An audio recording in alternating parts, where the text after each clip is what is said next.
পঞ্চগড়ে একজন সহকারী প্রিজাইডিং অফিসার ধানের শীষের ভোট চাচ্ছে। নির্বাচন কমিশনের এই পক্ষপাতিত্বের ফলে, প্রশাসনের এই পক্ষপাতিত্বের ফলে এখন সরকারি অফিসাররাও ধানের শীষের জন্য ভোট চাচ্ছে। সারা দেশে আমরা যে ন্যায় ও ইনসাফ এবং সুশাসনের বাংলাদেশ গড়ার জন্য কাজ করে যাচ্ছি, সেই লক্ষ্যকে সফল করা আপনাদের অন্যতম দায়িত্ব। আশা করি আপনারা সেজন্য কাজ করবেন। সংগ্রামী বন্ধুগণ, আমরা দেখছি নির্বাচন যত ঘনিয়ে আসছে, প্রশাসন তার পুরনো রূপ দেখাচ্ছে।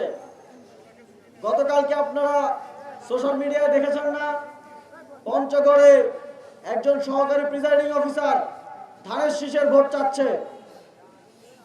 আমরা মনে করি এটা গণতন্ত্রের জন্য অত্যন্ত হুমকি স্বরূপ।